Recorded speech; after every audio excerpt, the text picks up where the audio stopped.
Hello bull trackers दोस्तों, अभी कुछ दिन पहले ही निफ्टी ने 25,100 का हाई बनाया और उस वक्त हर कोई बुलिश बन गया था और हर कोई नए नए टारगेट्स दे रहा था 27,000, 30,000, 32,000, 35,000 के। लेकिन उसके बाद माहौल थोड़ा ठंडा पड़ता हुआ दिखा, मार्केट का जोश थोड़ा ठंडा हो गया और हमने देखा कि पिछले कई दिनों में ही निफ्टी 500 पॉइंट्स करेक्ट भी हो गया। मार्केट में कोई मेजर मूवमेंट भी आई इन दिनों नहीं देखने को मिल रही है, जबकि मार्केट के सामने बड़े बड़े इवेंट्स खड़े हुए हैं, जैसे आरबीआई की पॉलिसी जिसमें रेट कट्स होने की उम्मीद है और उसके बाद इंडिया यूएस की डील। लेकिन इस सब के बावजूद एफआईआई सेलिंग करने लगे हैं और वो कितनी बड़ी सेलिंग कर रहे हैं वो मैं आगे आपको बताऊंगा। ऐसा लग रहा है कि वो इंडिया को डंप कर रहे हैं। तो आखिर इन इवेंट्स को ध्यान में रखते हुए मार्केट्स जा कहाँ रहा है और मार्केट्स में क्या हो रहा है और क्यों एफआईआईज इंडिया को डंप कर रहे हैं ऐसा लग रहा है, इन सब को इस वीडियो में हम डिकोड करेंगे। तो आइए सबसे पहले इंडिया यूएस ट्रेड डील की बात करते हैं। क्या वो मार्केट्स के लिए पॉजिटिव होंगे या नेगेटिव होंगे?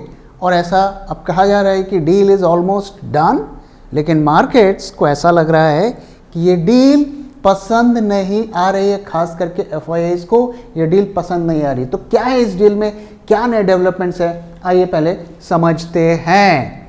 तो सबसे पहले जैसा कि मैंने कहा, डील इज ऑलमोस्ट फाइनल और इंडिया और यूएस दोनों अब एक्टिवली इस डील के क्लोजर की तरफ काम कर रहे हैं।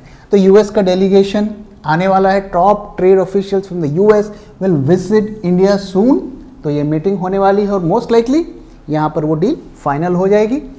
डेडलाइन प्रेशर्स, दोनों साइड के लोग ये चाहते हैं कि डील जो जुलाई 9 की डेडलाइन है उससे पहले हो जाए, क्योंकि इंडिया को ये प्रॉब्लम है कि फिर टैरिफ्स इन इफेक्ट हो जाएंगे और यूएसए को भी ये डर है कि जो उनको वो बेनिफिट मिलना है वो नहीं मिल पाएगा। तो इसलिए दोनों कंट्रीज इसको डील को क्लोज करना चाहती हैं जल्दी से जल्दी। बट प्रॉब्लम क्या है? जैसा कि मैंने आपके साथ पहले शेयर किया, प्रॉब्लम है कि इंडिया हर चीज़ के लिए फ़िलहाल एग्री नहीं कर रहा है, क्योंकि उसका एक पॉलिटिकल कॉस्ट भी इन्वॉल्व हो सकता है। तो यूएस से क्या चाहता है? यूएस चाहता है ग्रेटर मार्केट एक्सेस। हम जानते हैं यूएसए और यूरोप की कंट्रीज़ ने अफ्रीका में क्या किया, सारे देश के सब संसाधन खरीद लिए।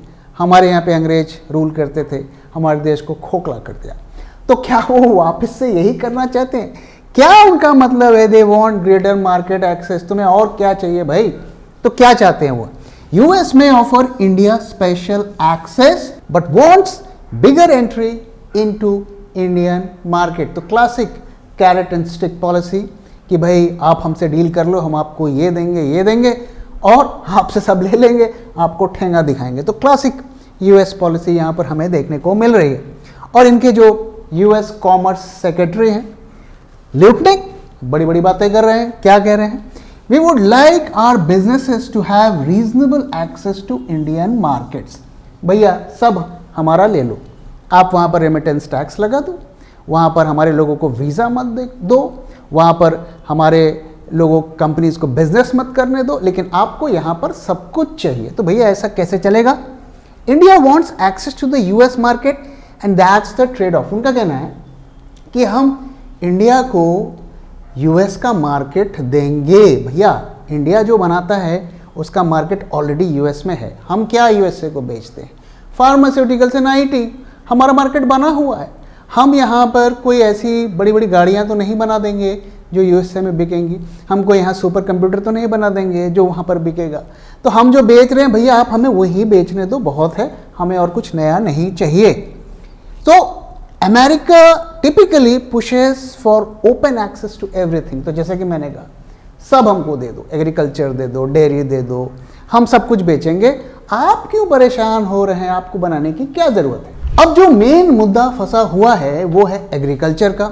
एग्रीकल्चर में आप देखें तो मामला वहाँ पर अटका हुआ है, क्योंकि एग्रीकल्चर एक सेंसिटिव मुद्दा है इंडिया में, काफ़ी लोगों का रोज़गार इससे जुड़ा हुआ और एग्रीकल्चर में डेयरी भी आता है। तो यहाँ हमें क्या देखने को मिल रहा है? तो US acknowledges India's domestic political landscape. तो उन्हें पता है कि हम क्यों नहीं एग्री कर रहे हैं, क्योंकि इसका एक पॉलिटिकल कॉस्ट है, पॉलिटिकल इम्पैक्ट है। एग्रीकल्चर इज अ की demand for the US side.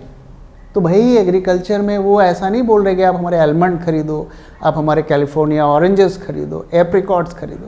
वो कह रहे भैया आप हमसे वीट भी खरीदो, कॉर्न भी खरीदो। भाई जो चीज़ हमारे यहाँ बनती है हम आपसे क्यों खरीदेंगे? ओके। एंड जो उनके ल्यूटनिक है यूएस कॉमर्स सेक्रेटरी, उन्होंने कहा these farmers have votes and influence.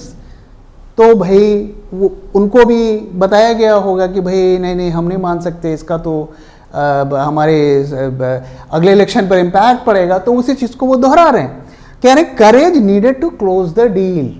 भाई आप भी थोड़ा करेज दिखाइए, आपने जो रेमिटेंस टैक्स लगाया उसको हटाइए, हमसे ही करेज मत उम्मीद करिए। So finding the path, we will find a political path together. US से कोई भी काम टुगेदर नहीं करता है, यूएस से डज इट अलोन। ओके, तो यहाँ पर हमें इस भ्रम में नहीं रहना चाहिए कि we will do it together. Political cost, India must be ready to own the risk and fall out. तो भाई हमें तो बाजार चाहिए, आपकी सरकार रहे ना रहे, आप चुनाव जीते ना जीते, ये उनका क्लियर कट मैसेज है। And shared will power, we have the same political will here. The US side reassures, भैया आपका विल क्या है? आपके चारों तरफ तो प्रोटेस्ट हो रहे हैं पूरी कंट्री में, तो आप वही चीज़ क्या यहाँ भी दोहराना चाहते हैं? तो ये एग्रीकल्चर बहुत ही एक सेंसिटिव मुद्दा है, और न सिर्फ ये हमारे मार्केट्स, न सिर्फ इकॉनमी को डिस्टेबलाइज करेगा, बल्कि अगर इसमें हमने बड़े कंसेशंस दे दिए जो हमारे फार्मर्स, हमारे देश के किसान के हित में नहीं होंगे, तो इसका मार्केट पे तो इम्पैक्ट पड़ेगा। और जैसा कि हम इंडिया में जानते हैं, तो एक पॉलिटिकल अनरेस्ट, प्रोटेस्ट, ये सब फिर शुरू हो जाएंगे। तो ये कहीं ना कहीं जाकर हमारे हर चीज़ को इम्पैक्ट करने वाला है। जून 2024 को अगर आप निफ्टी में पैसे लगाते तो आज आपके रिटर्न्स बनते सिर्फ 6.5%, और अगर आप बुल ट्रैक 2024 पोर्टफोलियो में पैसे लगाते तो आज आपको दुगने से भी ज्यादा रिटर्न मिलता। और गौर करने वाली बात यह है कि पिछले दिनों जो मार्केट में हमें ब्लड बाथ देखने को मिला, उस ब्लड बाथ में भी हमारे पोर्टफोलियो ने लगातार पॉजिटिव रिटर्न्स दिखाए।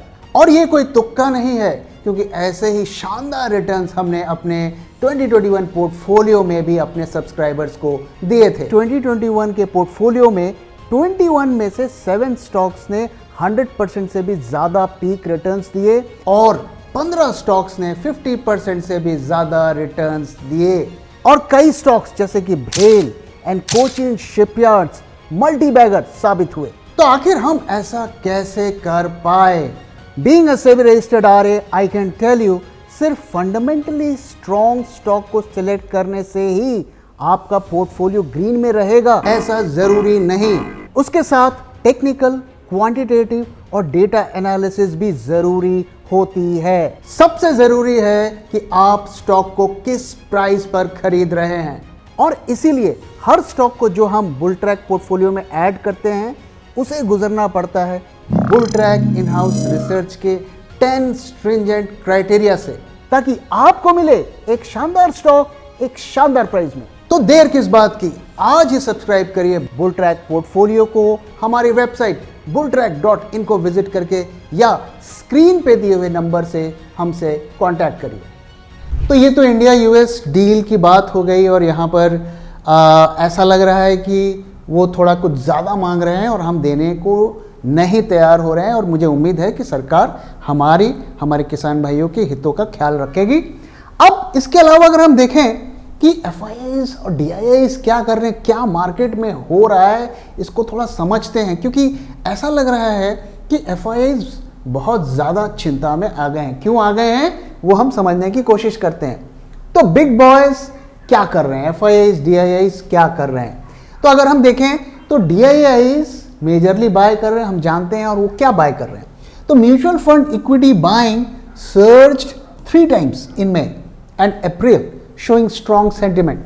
तो जो भी रैली हमें देखने को मिली ये डीआईआईज की वजह से थी, और एफआईआईज ने बस इतना ही किया कि उन्होंने सेलिंग नहीं की। तो अगर आप देखिए कि मई के महीने में उन्होंने 50,000 करोड़ की बाइंग करी, हाईएस्ट इन 4 months। और एफपीआईज को भी अगर आप देखें तो उन्होंने कम से कम सेलिंग नहीं की, उनकी फिगर्स छोटी थी, तो उनकी सेलिंग की फिगर नहीं रही, और मई के महीने में उन्होंने इतना बाइंग की। तो ओवरऑल आप देखिए तो करीब 65,000 करोड़ की मई में बाइंग हुई है, दोनों को अगर मिला दें।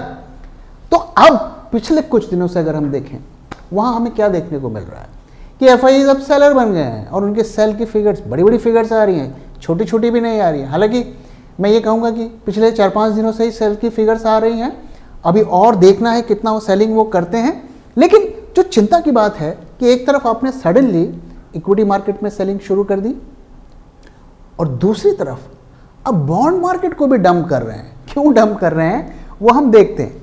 तो इंडियन बॉन्ड मार्केट में आप जानते हैं कि काफ़ी बाहर के लोगों का पैसा लगता है। यहाँ पर इंटरेस्ट रेट्स ज़्यादा हैं, जो यील्ड्स होते हैं बॉन्ड्स के वो ज़्यादा हैं बाहर के देशों से, तो कई लोग यहाँ लगाते हैं। तो एफपीआई या बॉन्ड्स को भी डंप कर रहे हैं। तो अगर आप देखें तो Q1 में उन्होंने 25,000 करोड़ की गवर्नमेंट सिक्योरिटीज को सेल कर दिया, बॉन्ड्स को सेल कर दिया। क्यों कर दिया? क्योंकि जो यील्ड उन्हें यूएस ट्रेजरीज में मिलती थी वो कम थी, इंडिया में ज़्यादा मिलता था, तो गैप ज़्यादा था, फायदे का सौदा था, यहाँ पैसा रखते थे। लेकिन अब वो यील्ड का जो गैप है वो कम होता जा रहा है। साथ ही जो इंडो पाक टेंशन है वो भी हम लगातार देख रहे हैं कि सिचुएशन थोड़ी नॉर्मल सी तो लग रही है, लेकिन कुछ ना कुछ होता रहता है, तो वो रिस्क बढ़ रहा है। और स्प्रेड जो पहले 400 से 500 बेसिस पॉइंट्स का होता था वो अब 180 बेसिस पॉइंट्स का हो गया। तो आप देख रहे हैं कि जो उनको एडवांटेज था वो आधा रह गया है, इस वजह से इंडियन बॉन्ड मार्केट को वो सेल कर रहे हैं। अब यूएस में क्या हो रहा है, तो वहाँ के बॉन्ड मार्केट में तो भाई भयंकर भूचाल मचा हुआ है। एक तरफ वहाँ पे इंटरेस्ट रेट्स को कम किया गया है, बॉन्ड मार्केट उसको मानने को तैयार नहीं है। ये इंडिकेट कर रहा है कि वहाँ पर महंगाई का खतरा काफ़ी ज़्यादा बढ़ा हुआ है, रिसेशन का फियर बढ़ा हुआ है। तो yields high due to deficit and bond over supply. कितना डेफिसिट है हम जानते हैं, और सिर्फ सूद देने के लिए उन्हें नोट छापने पड़ रहे हैं। जो उनका डेट टू जीडीपी रेशियो है 120% पहुंच गया है, वो आगे और बढ़ने वाला है। डोनाल्ड ट्रंप की जो बिग एंड ब्यूटीफुल बिल आया है वो खर्चों को और बढ़ाएगा। तो इसके डर से वहां के बॉन्ड मार्केट में भूचाल मचा हुआ है और वहां के यील्ड्स में शार्पली हमें बढ़ोतरी देखने को मिली है। तो sharp rise from borrowing and redemption जो वहां पर हो रहा है उसकी वजह से बॉन्ड मार्केट में हुआ है। तो even 100 basis points fed cut, 10 year yield stage at 4.5, 1% का उन्होंने कट कर दिया फेड ने, उसके बावजूद यील्ड्स काफ़ी हाई लेवल पर चल रहे हैं। अब देखिए 4.5% यूएसए में यील्ड आपको मिल रही है, इंडिया के सेविंग्स बैंक के बराबर। तो जो एडवांटेज था कि वहाँ पर 1-2% मिलता था, यहाँ 7-8% मिलता था, वो एडवांटेज अब खत्म होता हुआ दिख रहा है। इधर में हम कम करते जा रहे हैं, उधर में वो बढ़ता जा रहा है। तो इस वजह से यहाँ पे उन्हें बॉन्ड मार्केट में भी रहने का कोई विशेष फायदा नहीं है। तो एक तरफ हम देख रहे हैं इक्विटी मार्केट में वो सेलर बन गए हैं, बॉन्ड मार्केट भी वो डंप कर रहे हैं, और एफएनओ में क्या कर रहे हैं वो मैं आगे आपको दिखाऊंगा। दूसरी तरफ अगर हम देखें कि बैंक्स क्या कर रहे हैं, बैंक्स में लगातार जो खबरें हैं वो अच्छी नहीं आ रही है। पिछले दिनों बैंक्स में रैली देखने को मिली और बैंक्स ऑल टाइम हाई के तरफ पहुंच गए। लेकिन दोस्तों वो एक रैली की वजह क्या थी कि जो लिक्विडिटी की प्रॉब्लम्स चल रही थी उसको आरबीआई ने फिक्स किया, साथ ही रेट कट्स किए, तो उनको एक तरीके से लिक्विडिटी से संभाला। अगर फंडामेंटल्स के फ्रंट पे देखें तो बैंक्स में कुछ भी खास नहीं हो रहा है। और आप देखिए उनके बैड लोन्स, प्राइवेट बैंक्स की अगर हम बात करें, उनके बैड लोन्स 2.9% बढ़े हैं। और अगर हम पीएसयू बैंक की बात करें तो उन्होंने फटाफट राइट ऑफ किए हैं करके अपने एनपीएस को कंट्रोल किया, तो वहां पर भी सिचुएशन बहुत अच्छी नहीं है। तो PSU banks reduced NPA through higher write offs, तो भाई उन्होंने अपने अकाउंट से वो बैड लोन्स को हटा दिए और इस वजह से उनके एनपीएस अब कंट्रोल दिख रहे हैं। Top 10 banks wrote off 80,568 crore last year FY25 में उन्होंने इतने बैड लोन्स को राइट ऑफ किया, जबकि पिछले साल ये 74,931 करोड़ है। अब देखिए ये पैसा तो एक तरीके से डूबा, इसका इम्पैक्ट क्या है? इसका इम्पैक्ट क्या है कि आपकी ईएमआईज कम नहीं होंगे, क्योंकि बैंकों को पैसे तो रिकवर करने हैं ना, अपने जेब से तो वो देंगे नहीं। तो कहीं ना कहीं ये फिगर्स डायरेक्टली हमें इंपैक्ट करती हैं। और stress from small borrowers, defaults बढ़ रहे हैं, मैं लगातार आपके साथ शेयर कर रहा हूं, आप जानते होंगे। और जो unsecured and micro finance segment है, उसमें जो स्ट्रेस चल रहा है, उसका इंपैक्ट बैंकों को भुगतना पड़ रहा है। तो ओवरऑल इस सब की वजह से उनके क्रेडिट कॉस्ट बढ़ रहे हैं। अब वो लोन ज़्यादा देने में हिचकिचा रहे हैं। और जो भी बैंक में हमें रैली वगैरह देखने को मिल रही है, वो सिर्फ इसलिए देखने को मिल रही है क्योंकि रेट कट्स किए जा रहे हैं, तरह तरह की लिक्विडिटी इन्फ्यूजन्स की जा रही है। तो बेसिकली वो फंडामेंटल्स से ड्रिवन रैली नहीं है। फंडामेंटल्स में तब हम बैंक में कहेंगे कि रैली देखने को मिल रही है जब उनके लोन बुक में ग्रोथ देखने को मिलेगा, उनके बैड लोन्स में, उनकी प्रोविजनिंग में हमें डिप देखने को मिलेगा। अब आइए दोस्तों डेटा की तरफ चलते हैं कि डेटा हमें क्या बता रहा है, मार्केट में किस तरफ इशारा कर रहा है। तो सबसे पहले हम FII की शॉर्ट की पोजीशंस देखेंगे, वहां क्या देखने को मिल रहा है। तो इक्विटी मार्केट में आप सेल कर रहे हो, आप बॉन्ड मार्केट में आप सेल कर रहे हो, और ये रहा आपका इंडेक्स फ्यूचर्स। यहां पे आप क्या कर रहे हो, आप देख रहे हैं हम यहां पे थे जब मार्केट्स ऑल टाइम हाई के आसपास पहुंच गए थे। ऐसा लग रहा था कि अब वो बुलिश पहुंच जाएंगे, और उसके बाद से आप देखिए लगातार उनके शॉर्ट्स बढ़ते जा रहे हैं। अब उन्होंने 1 लाख शॉर्ट से ज़्यादा कर दिया है। ये कल तक का डेटा है, आज का डेटा अभी नहीं आया है। तो आप दोबारा से वहीं पहुंच गए जहां से आपने मार्केट को आप ऊपर ले गए थे। तो आप देख सकते हैं ये अप्रैल फर्स्ट वीक का लो पॉइंट था, हाईएस्ट शॉर्ट्स थे, मार्केट रैली किया, शॉर्ट्स पूरे कवर हुए, और फिर हम लगभग वहीं पहुंच गए। अब ये आगे कहां तक ले जाएंगे, ये क्या करने वाले हैं, ये तो आने वाले दिनों में ही पता चलेगा। तो अब आइए थोड़ा निफ्टी फ्यूचर्स का OI का डेटा भी देख लेते हैं। तो यहां पर हमें क्या देखने को मिल रहा है। सबसे पहले हम निफ्टी के OI एडिशंस को देखें। देखिए अभी नई सीरीज शुरू हुई है, आप देखिए OI में कुछ ज़्यादा गेन नहीं हो रहा है, और आज हमें डिप देखने को मिला। अब देखिए समझने की कोशिश करिए, मार्केट्स आपके ऑल टाइम हाई से 5-6% नीचे हैं। इतनी रैली हो गई 2500 पॉइंट की, और आप इस वक्त नए पोजीशंस ऐड नहीं कर रहे हैं, और यहाँ पे तो ऐसा लग रहा है कि पोजीशंस कट हो रहे हैं। ये क्या इंडिकेट कर रहा है? जब आप फ्यूचर्स का मतलब होता है कि हम अगले महीने का व्यू ले रहे हैं, 30 दिन बाद का व्यू ले रहे हैं। 30 दिन बाद के व्यू में आपकी बुलिशनेस नहीं दिख रही है, आपके यहाँ पर पोजीशंस ऐड नहीं हो रही। हाँ, ये बात सही है कि यहाँ पे बेरिश पोजीशंस पे ऐड नहीं हो रही है। बेरिश पोजीशंस ऐड होने का कोई मतलब नहीं, क्योंकि मार्केट्स ऑल टाइम हाई पे है। तो जब हाई पे बुलिश पोजीशंस ऐड नहीं हो रही हैं, तो इस ट्रेंड को वीक बता रहा है कि ये ट्रेंड वीक है। तो यहां पर आज के दिन इनफैक्ट ऐसा लग रहा है कि लॉन्ग्स कट भी हुए हैं, इसलिए OI एडिशंस 0 है, जबकि अब हम अभी भी पूरा महीना इस फ्यूचर के एक्सपायरी में बाकी है। दूसरी तरफ अगर आप प्रीमियम्स को देखें, यहां पर हमें क्या देखने को मिल रहा है। प्रीमियम्स पिछले 4-5 दिनों से अगर आप देखिए तो 100 के लेवल से नीचे हैं, जबकि हम एक महीने पहले जब होते हैं तो ये 150 से 200 के बीच में होना चाहिए। आप किसी भी बुलिश मार्केट को आप देख लें, उस वक्त आपको ऐसा ही दिखेगा। तो यहाँ पर जो प्रीमियम्स हैं उस तरीके से कमांड नहीं हो रहे। तो ये क्लियरली ये इंडिकेट कर रहा है कि लॉन्ग पोजीशंस ज़्यादा नहीं बन रही हैं, और शॉर्ट पोजीशंस कहीं ना कहीं फोर्स के साथ बन रही हैं।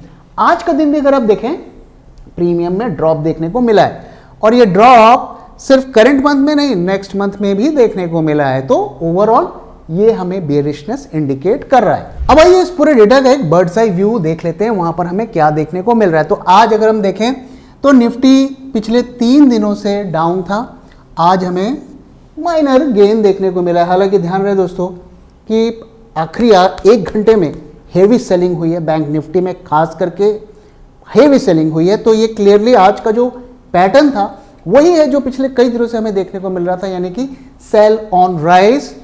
और यहाँ पे अगर हम कॉल और पुट आईवीज की सिचुएशन देखें तो थोड़ा इंप्रूवमेंट देखने को मिल रहा है।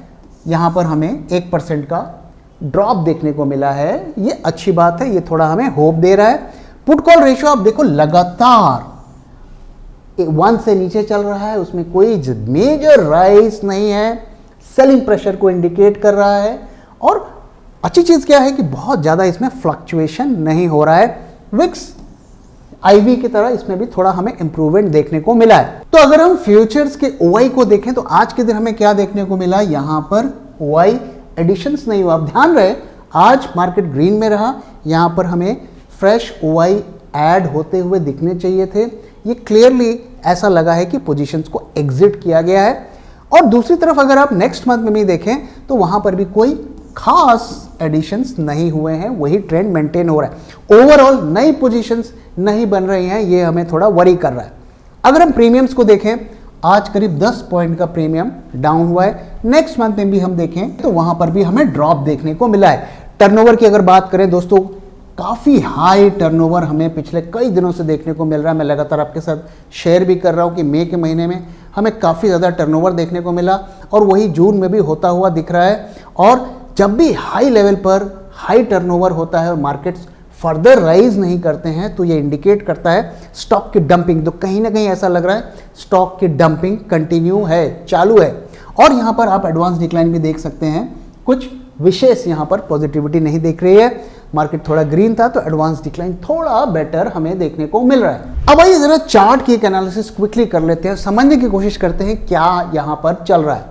तो अगर आप देखें तो जैसा कि मैंने आपके साथ शेयर किया कि सारे इंडिकेटर बियरिशनेस इंडिकेट कर रहे थे पिछले कई दिनों से, मैं आपके साथ लगातार शेयर कर रहा हूं। और एक ही पॉजिटिव इंडिकेशन था कि ये एक असेंडिंग ट्रायंगल बना रहा था। और हमने आपके साथ शेयर किया था कि फ्राइडे और मंडे के अंदर अगर ये ब्रेकआउट करके ऊपर नहीं जाता है तो फिर हमें नीचे के लेवल के लिए तैयार रहना चाहिए। और अब इसने उस पैटर्न को छोड़ दिया है। अब यहां पर अगर आप देखें तो मार्केट एक रेंज के अंदर कंसोलिडेट कर रहे हैं। हालांकि मैं इसे कंसोलिडेशन नहीं कहूंगा क्योंकि ये बहुत बड़ी रेंज है, 500 पॉइंट के रेंज में इसको कंसोलिडेशन कहना थोड़ा गलत होगा। लेकिन चलो एक बेनिफिट ऑफ डाउट इसको अगर दे, अब आपके पास क्या होप है? आपके पास ये होप है कि इस चैनल को ये ब्रेक करके नीचे नहीं आना चाहिए। अगर इसके अंदर ये थोड़ा टाइम गुजारता है, अगला 1 हफ्ता, तब भी हमारे पास होप है कि जब भी ये ब्रेकआउट करेगा तो ऊपर जाएगा। लेकिन अगर ये इस पैटर्न को ये ब्रेक करके नीचे आता है तो हमें फिर मान लेना चाहिए कि अब ये तेजी खत्म होने वाली है। ओवरऑल अभी हम इस लोअर रेंज के पास हैं। तो क्या अगले 2-3 दिनों में ऐसा लग रहा है कि ये यहाँ से गिरावट शुरू हो जाएगी? अगर आप मुझसे पूछेंगे तो शायद नहीं, अभी भी हम पूरी तरीके से बड़े फॉल के लिए रेडी नहीं है। ऑफ कोर्स देखिए, जो न्यूज़ बेस्ड इवेंट्स हैं जैसे आरबीआई पॉलिसी में कुछ शॉकिंग आ गया या इंडिया यूएस डील में कुछ शॉकिंग आ गई, वो अलग स्टोरी है। ओवरऑल मैं क्यों कह रहा हूं कि अभी भी हमें बड़ी गिरावट के साइंस नहीं दिख रहे हैं। क्यों नहीं दिख रहे हैं मैं आपको बताता हूं। पहली चीज आप देखिए, इस इंडिकेटर को आप ध्यान से देखिए, ये स्टोकेस्टिक इंडिकेटर है। इसमें हम 2 स्टोकेस्टिक इंडिकेटर्स को यूज करते हैं। जो ये ब्लैक वाली लाइन है, जब तक ये गिर के इस जोन में नहीं आएगी मार्केट्स नहीं गिरेंगे। मैं आपको पास्ट की हिस्ट्री भी दिखाता हूं। आप यहां पे देखिए, जब भी ये ब्लैक लाइन नीचे आई उसके बाद ही हमें फॉल शुरू हुआ। जब तक ये ऊपर चलती रहेगी तब तक मार्केट्स में मेजर फॉल नहीं आएंगे। तो दूसरा जो स्टोकेस्टिक है, ये रेड ब्लू लाइन वाला, ये अब ओवर सोल्ड टेरिटरी पर जा रहा है। तो ऊपर वाला और नीचे वाला अपने अलग अलग डायरेक्शन पे चल रहे हैं। ये डाइवर्जेंस हमें इंडिकेट कर रहा है कि एक बाउंस हमें और देखने को मिल सकता है। इसलिए मैं कह रहा हूं कि अभी भी पूरी तरीके से फॉल का सेटअप नहीं हुआ है। और उसके रीजंस क्या हैं? उसके रीजंस यही हैं कि एफआईज अभी भी पूरे शॉर्ट्स उन्होंने नहीं बनाए हैं। अगर बड़ी गिरावट करनी है तो और यहाँ से 50,000 शॉर्ट्स उनको और ऐड करने पड़ेंगे, उसके बाद ही मार्केट्स गिरेंगे। तो ओवरऑल अगर मैं इसको कंक्लूड करूं तो क्या है कि सारे इंडिकेटर्स बेरिशनेस को इंडिकेट कर रहे हैं। चार्ट के पैटर्न्स अभी भी होप दे रहे हैं कि हमें एक बाउंस देखने को मिल सकता है। बायस हमारा बेरिश है क्योंकि कोई फंडामेंटल फैक्टर्स उसको सपोर्ट नहीं कर रहे हैं। अभी भी हमारा रेंज निफ्टी को लेकर न्यूट्रल बना हुआ है विद बेयरिश बायस, और एज अ ट्रेडर इसमें हमें रेंज बाउंड स्ट्रेटजी को ही प्ले करना चाहिए। तो दोस्तों इसी के साथ इस वीडियो को मैं यहाँ पे खत्म कर रहा हूँ। वीडियो कैसा लगा जरूर बताइएगा, अपना फीडबैक भी शेयर करना मत भूलिएगा। Thank you very much for watching and thank you for your time.